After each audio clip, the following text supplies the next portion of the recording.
sebelum kita mulai pembelajaran tentang kuliah kita doa. Pada yang membawakan doa kita silakan.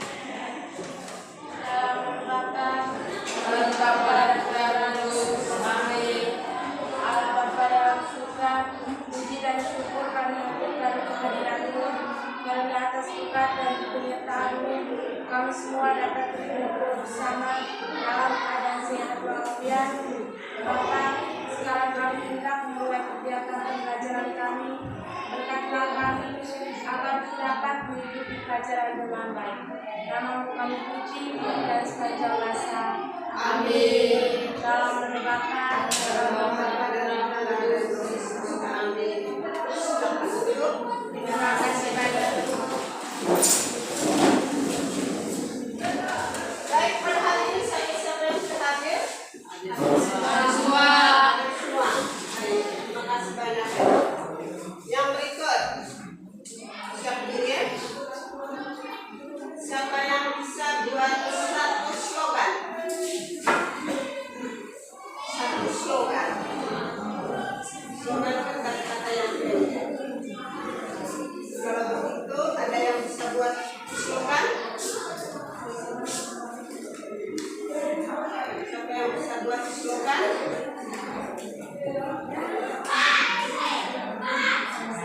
Slogan itu pasti dari kalimat yang pendek atau kata-kata yang dipersiapkan. Apa? Siapa yang bisa?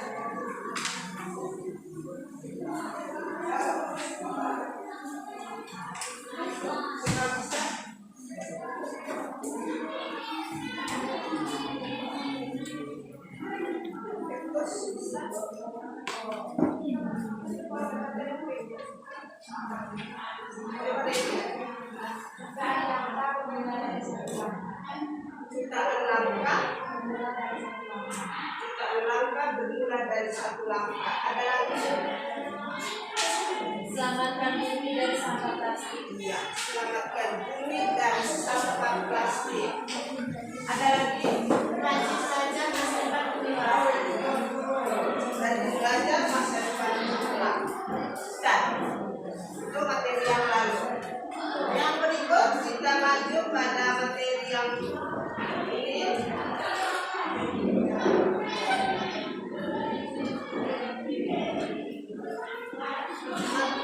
Materi baru kita hadiri tentang teks eksposisi. Kompetensi dasarnya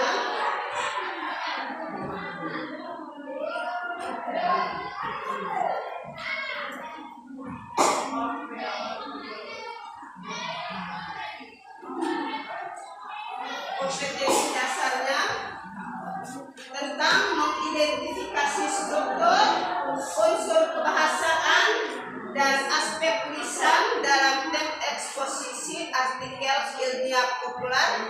Di sini di lingkungan hidup, kondisi sosial, dan keragaman budaya dan lain-lain yang diperdengarkan.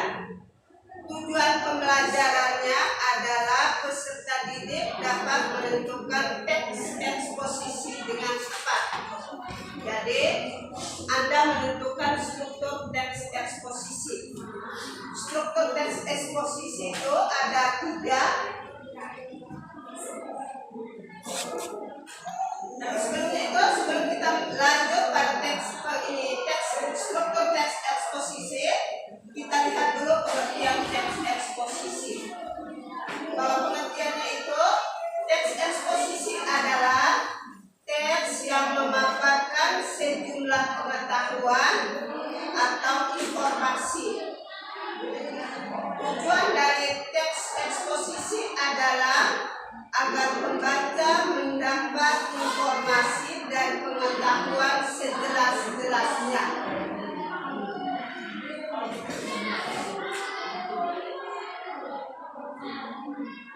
Yang berikut struktur teks eksposisi. Ini dibagi atas 3, yaitu tesis, rangkaian argumen, dan penegasan ulang atau penegasan ulang pendapat. Tesis itu yang bagaimana? Yaitu tesis berupa pengetahuan.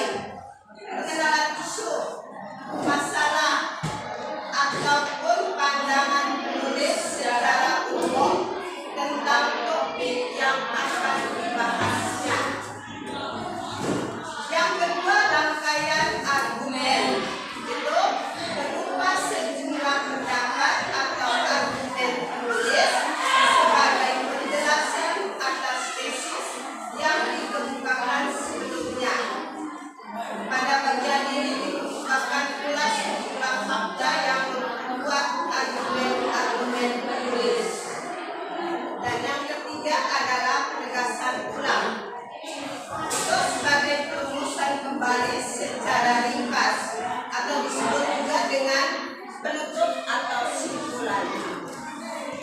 Contoh-contoh struktur teks eksposisi ini yang dinamakan tesis. Contoh tesis ini seperti ini, bahwa air merupakan komponen terbesar yang dibutuhkan dalam tubuh manusia. Ini dia menjelaskan. Namun banyak orang yang malas minum air putih. Hal ini sering terjadi pada orang yang tinggal di ruangan atau tempat yang dingin dengan alasan mereka tidak haus. Menurut Profesor Piromuisinya MD, pakar enzim dan guru besar kedokteran di Albert Einstein College dan Medicine di Amerika Serikat, meskipun setiap orang memiliki kebutuhan air yang berbeda-beda, orang dewasa dianjurkan untuk minum air putih 6 sampai 8 gelas per hari atau setara dengan 1,5 sampai 2 liter per hari. Karena itu, kekurangan asupan air putih berdampak bagi kesehatan tubuh. Di bawah ini adalah 6 akibat jika kurang minum air putih. Jika kurang minum air putih itu nanti penjelasannya itu pada argumen. Jadi argumen itu dia menjelaskan dari tesis. Jadi yang pertama, kekurangan air putih itu pertama akan membuat sel-sel otak menjadi tidak aktif. Saat seseorang kekurangan pasokan air, maka dia akan mengalami dehidrasi. Dehidrasi ini dapat menyebabkan cairan otak menurun dan asupan oksigen yang seharusnya mengalir ke otak menjadi berkurang. Hal ini mengakibatkan sel-sel otak menjadi tidak aktif dan tidak berkembang, bahkan dapat menyusut. Kedua, kekurangan air putih akan menurunkan konsentrasi. Otak memiliki komposisi yang terdiri atas cairan. Apabila otak tidak mendapat asupan air yang cukup, maka akan mengganggu fungsi kognitif atau kepandaian atau pengetahuan. Otak yang tidak dapat menjalankan fungsi kognitif akan membuat seseorang mudah lupa, tidak konsentrasi, hingga lemot. Dan yang ketiga, kekurangan air putih itu akan menyebabkan halusinasi, bahkan kematian. Dehidrasi dapat menyebabkan gejala ringan seperti haus, sakit kepala, tenggorokan kering, badan panas, lelah, denyut nadi cepat, warna air kencing pekat, ataupun gejala berat seperti halusinasi, bahkan kematian. Yang keempat, kekurangan air putih itu akan menyebabkan infeksi kandungan kemih. Rentan terhadap infeksi kandungan kemih karena bakteri tidak dapat keluar akibat kurang minum air putih. Adapun gejala infeksi kandungan kemih dan dapat berupa surut, badan sedikit naik, perasaan tidak dapat menahan buang air kecil, terdapat nyeri bukan di atas tulang kemaluan, dan bahkan mungkin terdapat darah dalam urin. Bagi perempuan disarankan untuk lebih banyak minum air putih karena panjang saluran kemih lebih pendek daripada pria. Banyak mengonsumsi air putih dapat membantu resiko bakteri keluar dari saluran kemih dan mengurangi risiko infeksi kandungan kemih. Kelima, kekurangan air putih akan membuat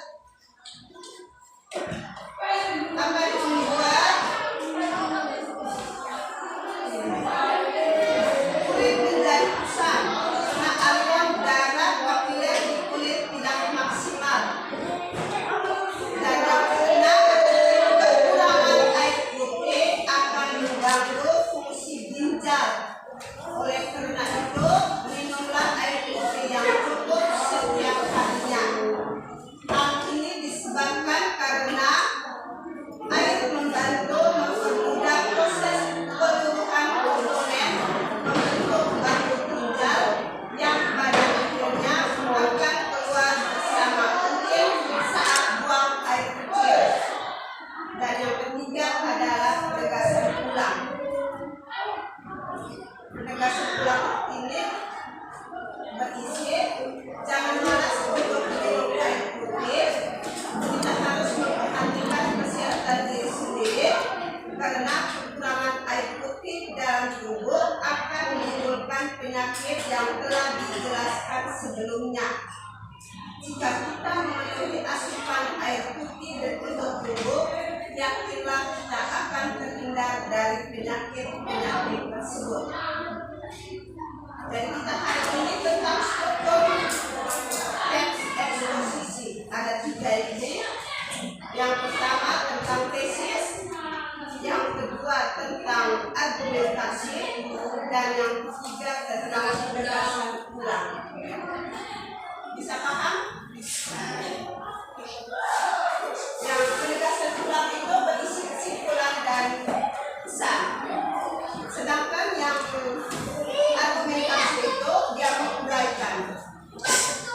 Kalau yang pertama tesis itu dia membicarakan secara umum. Perhatikan baik-baik. Perhatikan baik-baik. Oke, sebentar Anda mengerjakan LKPD-nya.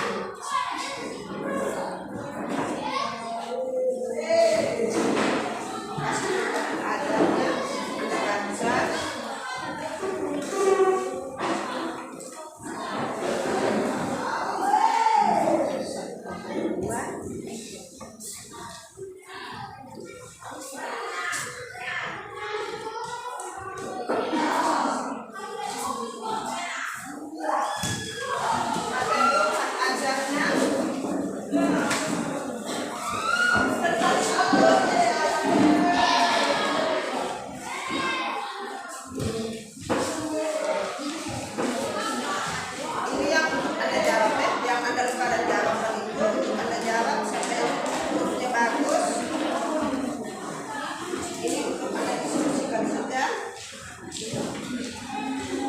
Soalnya itu yang ada lembaran jawab di belakang itu ini untuk diskusi. Siapa yang bantu?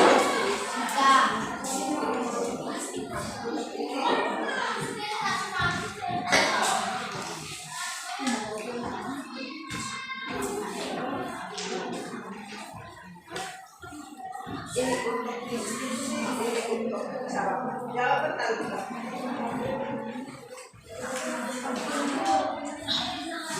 Di sini Anda menentukan bagian-bagian struktur teks eksposisi. Jadi di sini dengan baik-baik Anda diminta menentukan bagian-bagian struktur teks eksposisi. Bagian mana sampai di mana termasuk tesis, bagian mana sampai dengan di mana termasuk argumen, dan bagian mana sampai di mana termasuk penegasan ulang. Ditulis semua teksnya. Paham? Ditulis teksnya.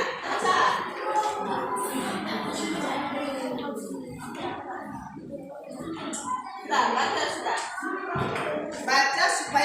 menentukan struktur teks itu. Ada 3 bagian struktur teks. Bagian tesis, argumen, dengan pendapat. Ini satu apa ini? Perasaan. Amin.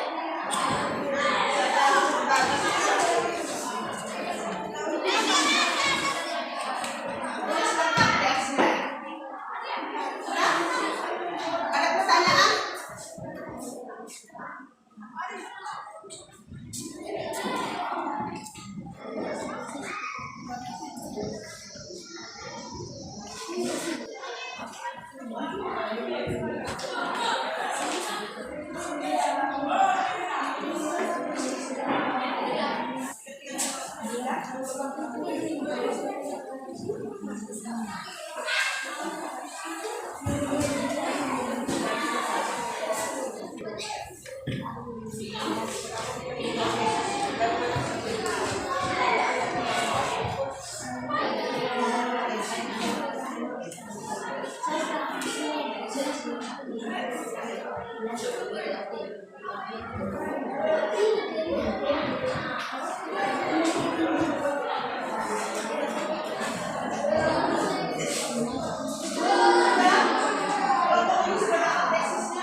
Mari kita berdoa untuk kemakmuran rakyat.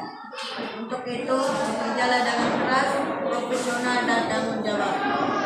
Momentum Hari Pelawat ini harus dimanfaatkan oleh pemerintah dengan sebaik-baiknya. Gerakan mencontoh para pelawat perlu dimasyarakatkan untuk menyadarkan para pejabat pemerintah agar tidak menjadi pelawat yang Sudah? Sudah. Nah, tepuk tangan untuk kita semua. Tapi yang menjadi argumen dan penegasan ulang itu penulisannya salah. Untuk argumen itu sampai dengan perhatian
Yang ketiga, untuk kembali kepada Tuhan. Yang berikut, berjuang untuk kemakmuran rakyat, bukan untuk kepentingan sendiri. Sudah? Sudah?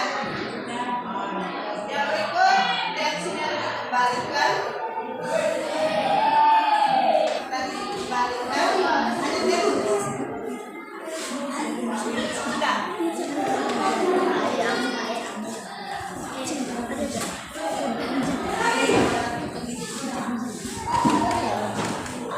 Yang berikut, siap ulangan tulisan. Siap ulangan untuk 3 bagian. Sudah?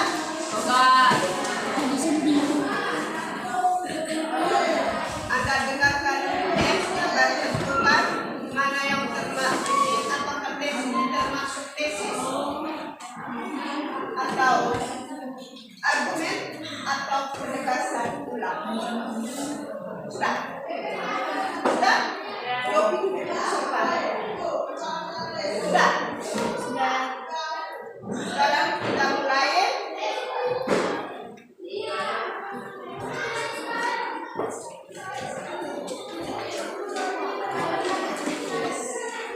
Sudah? Siap ya?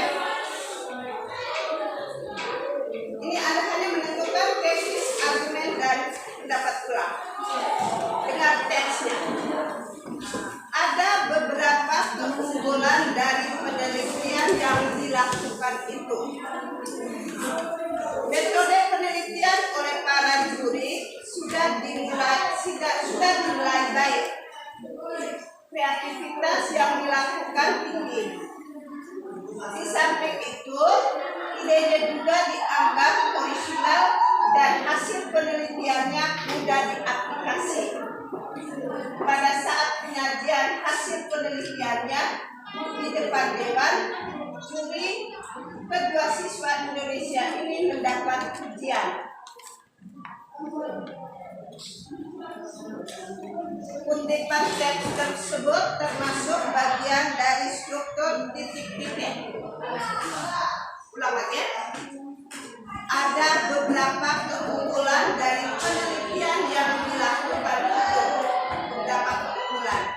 Metode penelitian yang oleh para juri sudah dinilai baik. Di samping itu, idenya juga dianggap orisinal dan hasil penelitiannya mudah diaplikasi. Pada saat penyajian hasil penelitiannya di depan dewan juri, dua siswa Indonesia ini mendapat pujian. Kutipan teks tersebut termasuk bagian struktur teks titik-titik.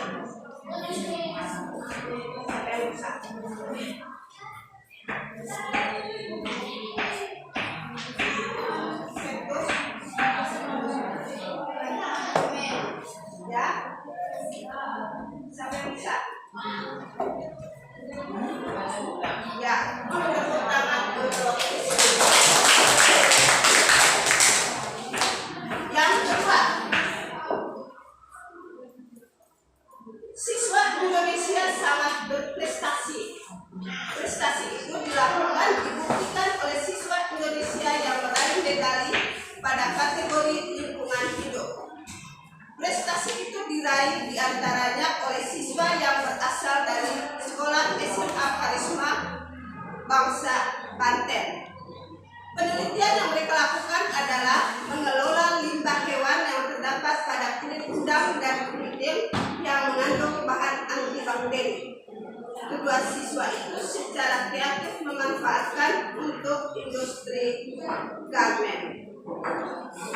Kutipan teks tersebut merupakan bagian dari struktur teks titik-titik, termasuk struktur teks titik-titik, termasuk struktur titik-titik. Siswa Indonesia sangat berprestasi.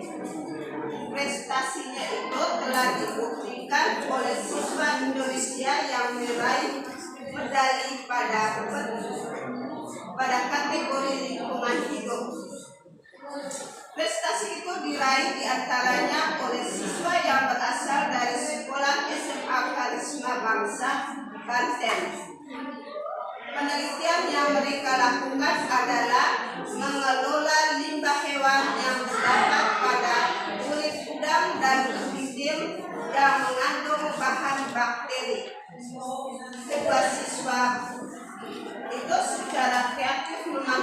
banyak untuk industri garmen. Dan tersebut termasuk struktur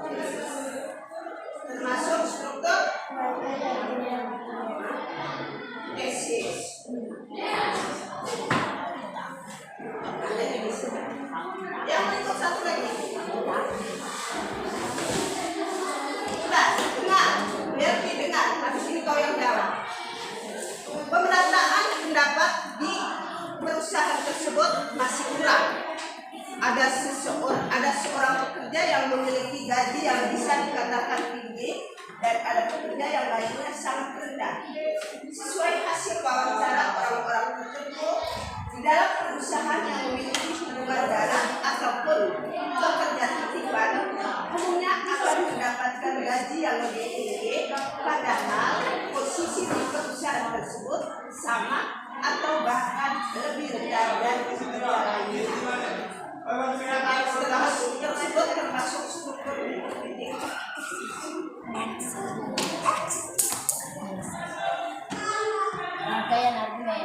Rangkaian argumen, ya. Tepuk tangan untuk Ben.